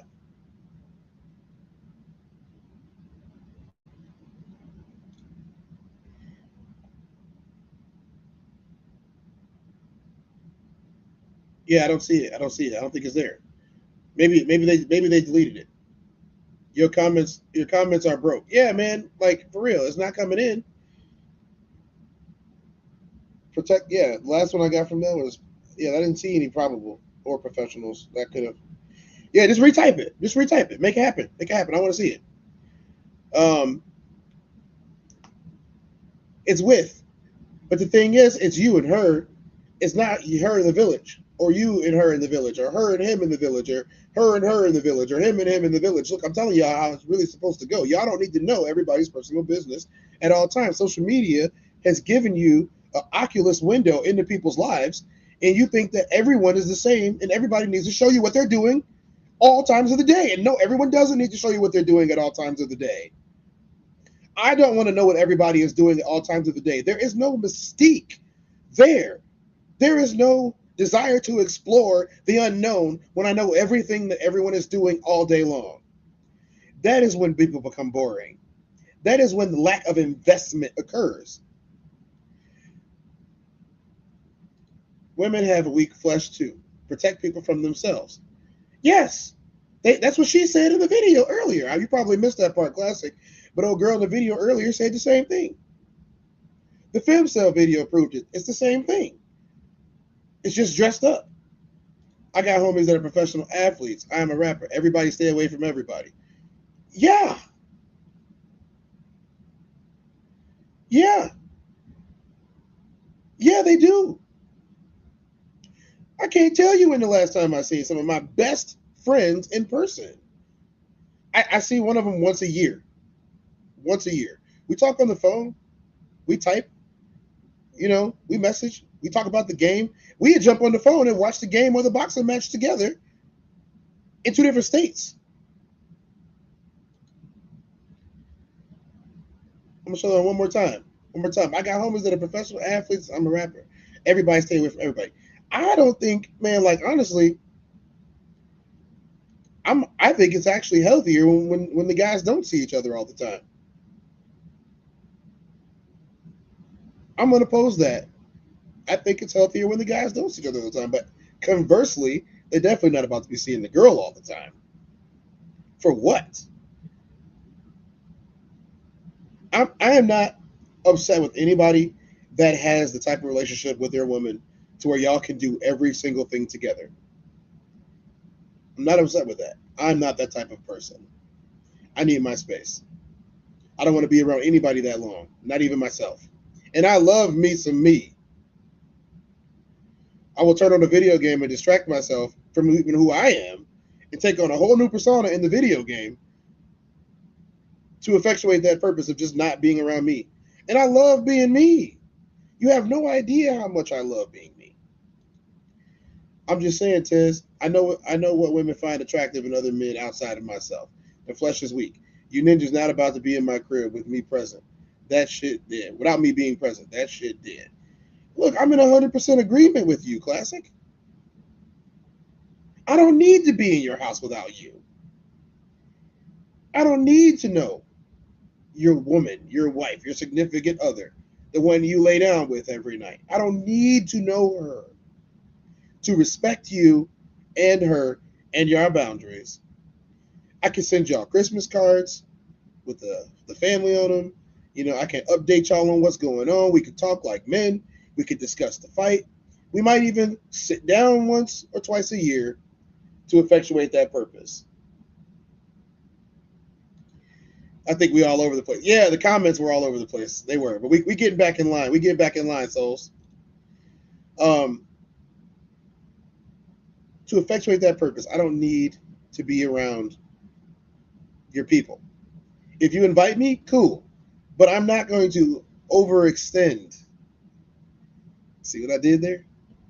I'm not going to overextend myself while I'm there. I am the cool uncle. I am the funny uncle.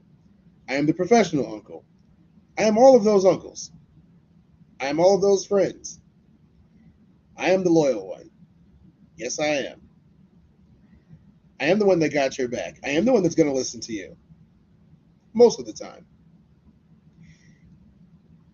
But that hedge that I've placed in between me and others has protected me on more than one situation.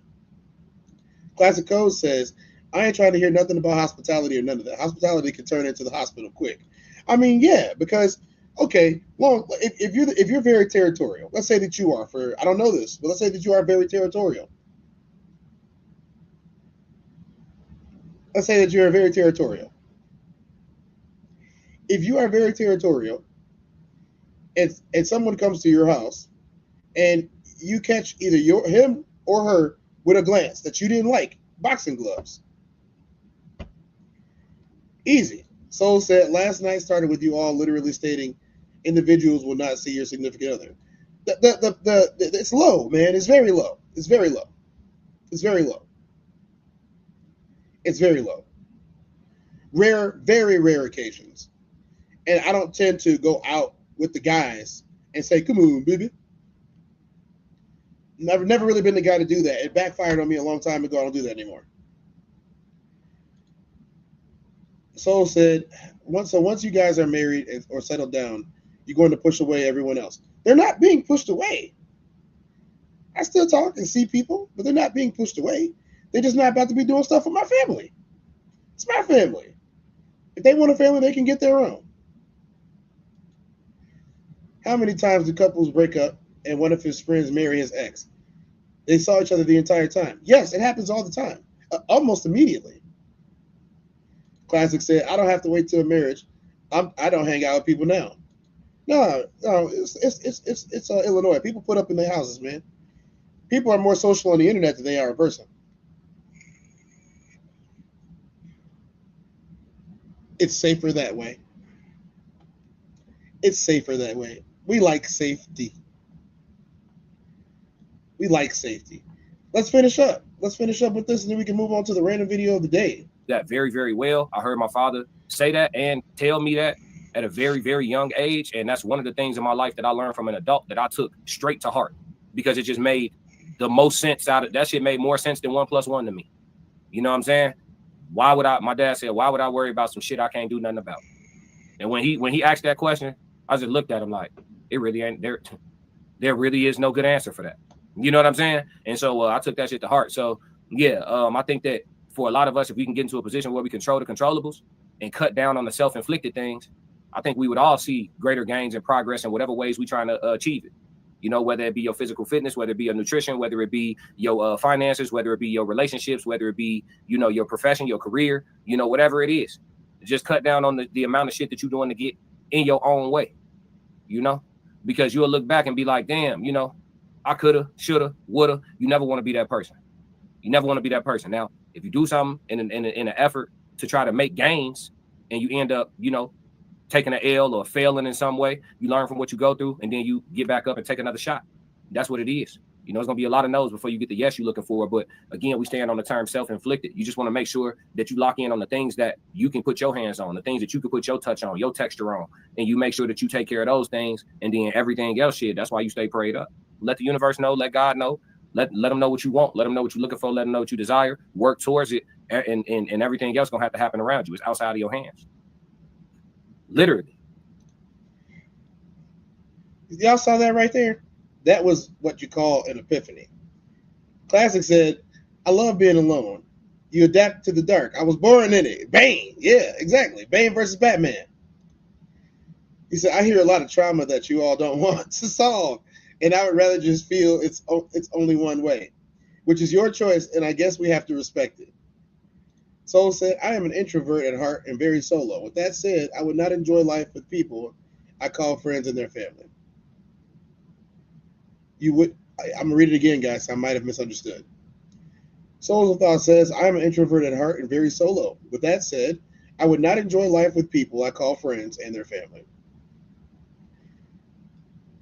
I take it to mean that you would not enjoy not seeing them. You not enjoy your life if you don't see your friends and family. Okay, yeah, I get you. I mean, I'm okay. Oh, meaning I would miss out. I would not miss out. Oh yeah, I mean me, I don't miss out. You know, if I'm not somewhere, I don't miss out. I mean, I don't really have I don't have FOMO about it. I just say different strokes for different folks. I don't have FOMO about missing shit.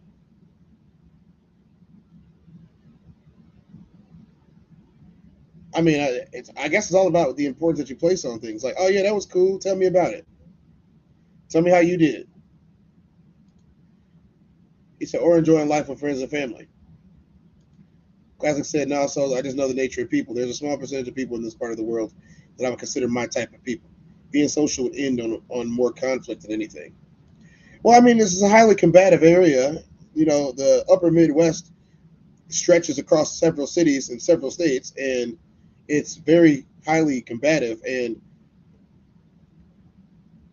you would think that with more people, there would be more cooperation, but there isn't. There's a stigma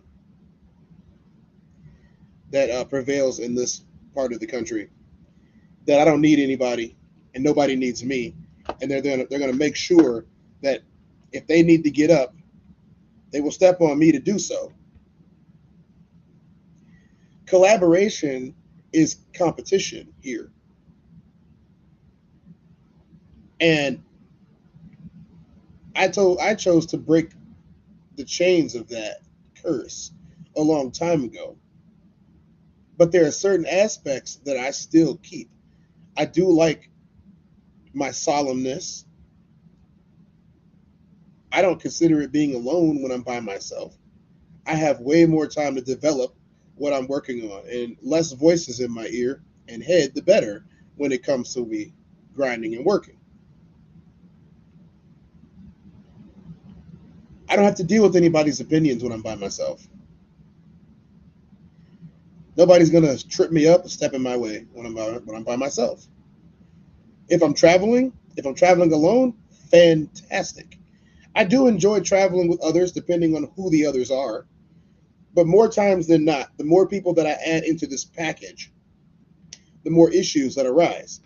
I don't ever have problems when I'm traveling by myself. I don't have to worry about if everyone's going to agree on the same food. I don't have to worry about what I'm putting in my stomach. Soul said, I feel like you guys are being like the BWs. You are not allowing yourself to see life from another point of view. Get out of Chicago. Soul's addressed Classic and said, Classic, you and Tez have traveled the world So why give one view of the negative in the shy? Classic responds, I'm in the admired black sheep in my family. People love what I've accomplished, but don't understand me on a personal level. Sometimes in order to accomplish things, you have to divorce yourself from everyone else. And I don't mean that you can't be around people sometimes, that you can't communicate with them, that you have to completely cut them off. I'm just saying that you have to divorce yourself from the public opinion or the popular opinion in order to ascend. You know, they said that that road has been carved out already. That rut has been carved. Sometimes you got to carve a new rut. And the only way to do that is to go on the unbeaten path. You got to step over thorns and weeds and clear it yourself. It's hard to do that with a lot of people around you. It really is. Especially if you're taking care of a lot of them too. I'm not saying the less people, the better. I'm just saying that in certain instances, especially during grind season, when there is real struggle out here. So, I mean, I guess you can say that for a lot of parts of my life right now, I'm very comfortable. And I'll read you guys in a second, but I want to finish this statement. I'm very comfortable in a lot of parts of my life. I have worked very hard. Very hard. I've had to work 3 or 4 times as hard as the average person to get half as far. So if you see me working 7 times as hard, it's because I want to get just as far or farther. I am not ashamed of that fact. I am not emotional about that fact. I had just decided a very long time ago that if I want what I want, then I will do what it takes to get it.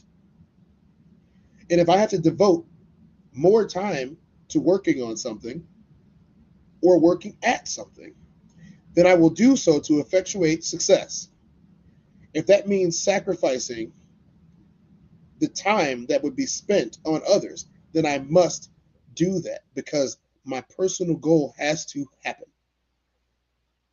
And if others are involved, then it won't. And I have seen the amount of time that I have spent on others compared to the amount of time that I spend on myself. And every time I take a lot more time away from myself and spend it on others, things don't get done. Not in a timely fashion, not in the way that I want them done. So it might be a little bit obsessive compulsive. It may be. But the one thing that it's not narcissism. It's not aloneness. It's not loneliness. I'm just hyper-focused on finishing. I'm hyper-focused on getting to that goal because I don't want to do the same things forever. Sports taught me to get to the championship and win the championship. And then you start over. Last year's champion means nothing. We're in a new season. I will rest on my laurels when my laurels are a bit beefier. So let's get to this next one. Let's get to this next. We're going to go back a little bit and get to y'all. Classic responded, I'm the black sheep. We did that one. He said, no, man, I just treat humans to be humans. And humans make mistakes. Classic said, exactly, Tez. Divorce yourself from everyone's opinion. Yes. Isolation brings elevation. Yes, it does. Soul says, I can truly say I'm blessed to be a great person. Never messed over anyone.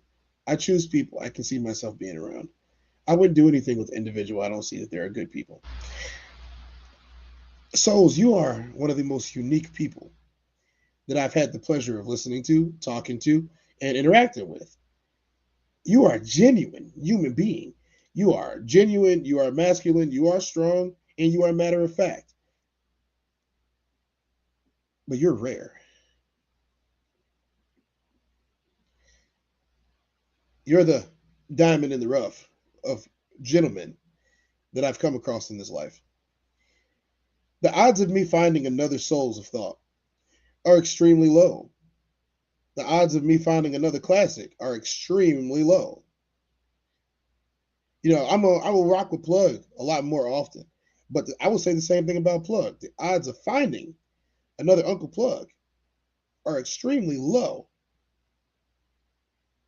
Now, just because this conglomeration has come together does not mean that there are others like us. We might be the only ones, if I'm being honest. 30 34, 35-year friendships are imploding every single day over misunderstandings of the smallest degrees. And I would much rather control the amount of things that can be misunderstood. You want to misunderstand something I said? Great, we can talk about it like men. What I will not misunderstand is your actions towards my family, a significant other, or in my home that I pay for. Those are things that I won't allow to happen. Like I said the other day, yo, Classic, what's up, man? I'm cooking some dynamite on the stove. You want to come over and watch the game? No right person in their mind would come over and watch the game after that happens because no one wants to blow up. And the majority of people will cook that dynamite on the stove and run out the back door as you're walking in the front. They set the trap. They made the mistake. You fell in the trap. You paid the consequences for their mistake. I'm done paying the consequences for other people's mistakes. I'm done doing that.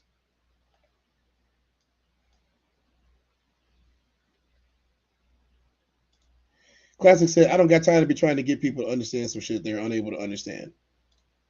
Souls of Thought says, if someone wrongs me, that's their loss. My value can't be replaced. Your value can't be replaced, agreed, but your stuff can. And I don't want to have to replace my stuff. I like my stuff. I work hard for my stuff. I don't want to have to replace my stuff because somebody disrespected my stuff. So you're not going to be around my stuff. And you know what? For the most people, I don't want to be around their stuff either. They can have their stuff. I just want my own stuff. Why not embrace what you have found? I'm an introvert as well to an extent. I don't know if you're talking to me or Classic, but if you are talking to me, I'll go back to it. I'm an introvert as well to an extent. I feel as though y'all are missing out on the joys of fellowship. What joys? Classic laughing about it too. I've embraced y'all, but at home. I'm at home. I like being at home. I don't want to leave my house today. I don't want to leave my house today. It's bad enough that I got to go to the park and see people and they ask questions about the dog. I just want to throw the ball with the dog sometimes. I don't want every Tom, Dick, and Harry coming up and asking me the same question. What kind of dog is this? I don't know. Yes, I do know, actually. What kind of dog is this? Oh, how long have you had them? Boy or girl? Like you can't tell. They're remarkably well trained. Do they go to a training place? I mean, I'm just very stern and masculine, and I'd be the bigger individual. So yeah, the dog's gonna understand you. Listen to me, otherwise you don't get what you want. Do you lock it in a cage? No. Too many questions. See, I'm already answering questions from people that aren't even here right now. Why would I want to do it in front of them? River could convince me to be more assertive. I'm sure she could. I'm sure she could. That man get dressed up for date night when it's Classic Codes reviewing River. So look, I mean, I'm not saying that I don't want to meet people, especially people who I've come to admire, such as this wonderful conglomerate that we've created. I would meet y'all in a heartbeat, but under the right circumstances. And whatever those circumstances are, we will figure them out as a group. But they're just like, I'm not comfortable with a lot of people. I'm just not. Soft Rain said, let me get River on the phone. I guarantee you, if you get River to come show up to any meet and greet, he will be there too. Guaranteed. In his Sunday best. Maybe even in his Sunday vest. Soft Rain said she's going to be the wing woman. That was, everything was cool until you said that, Soft Rain. Abort, Classic. Abort. Do not do it. I think this is a topic that we can continue to talk about across the various forums on this platform.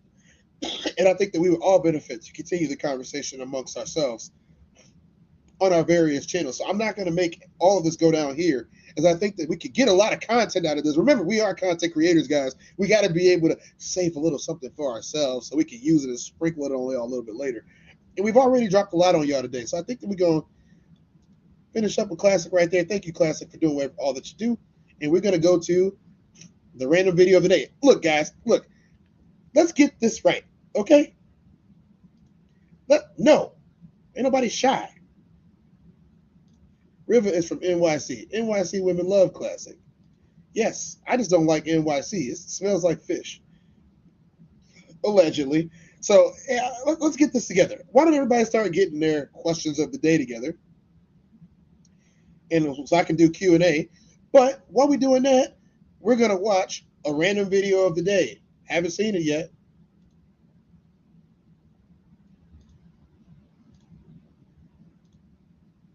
I got a question. Why do men be so offended when you ask them for money? I do not get that. That just indicates you're broke. Rated B for broke.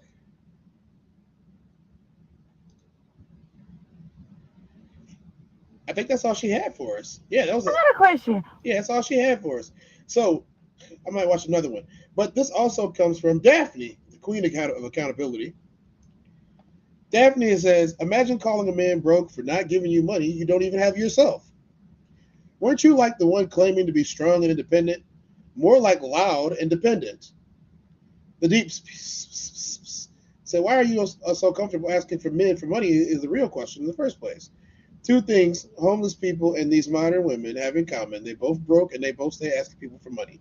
Okay, we can end on the comments there. There is something to be said there, but on the same measure, I see that this one right underneath it, so we're going to roll it forward.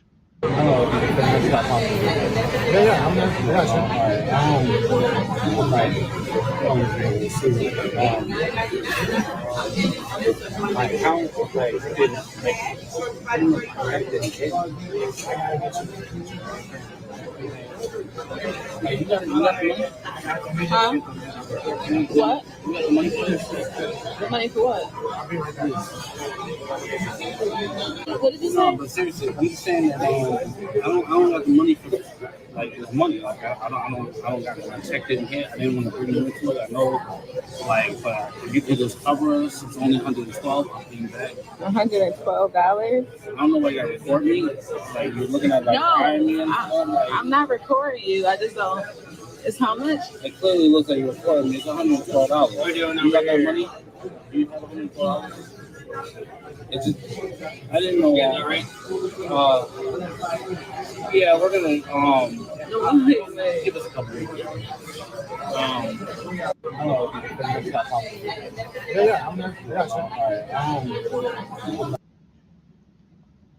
So I don't know where this was gonna go at, but I'm gonna read it. Daphne again. Recording him over a $112 bill says more about her than him. Life happens. Checks get delayed. Accounts go negative. It doesn't make someone less of a man. If the roles were reversed and he pulled out his phone to down her for not being able to cover a bill, W'n would be screaming misogyny. If I was in that situation, I'd pay it. No hesitation, because everyone falls short sometimes. The real bill wasn't $112. It was the price of seeing her true character. Thoughts? What's wrong? Well, guys. Well, I got to say, number one, I'd never put myself in this situation. Never, ever, ever, ever, ever, ever, ever.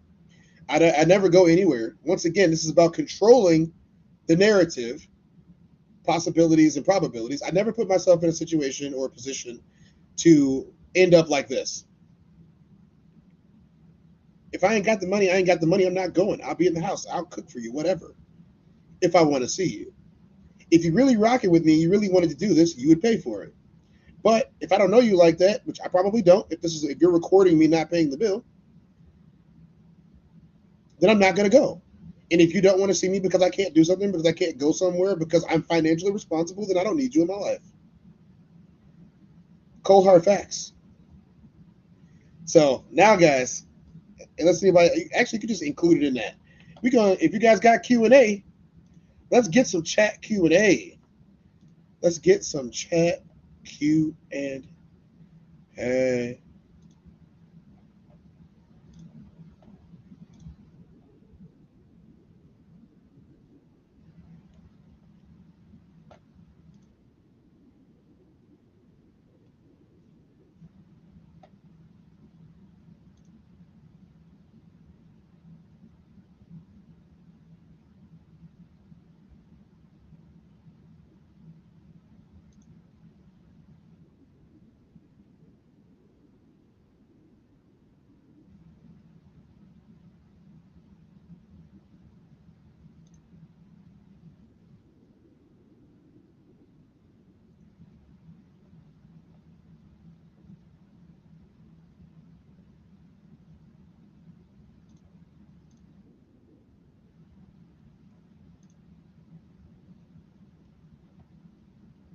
Wait for those comments and those questions to come in.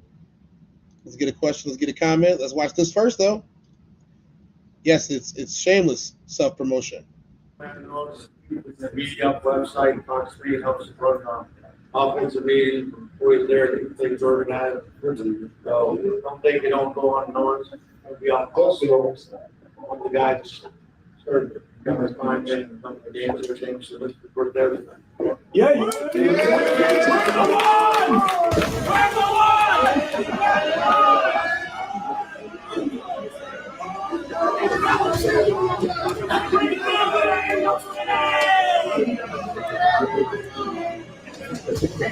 Come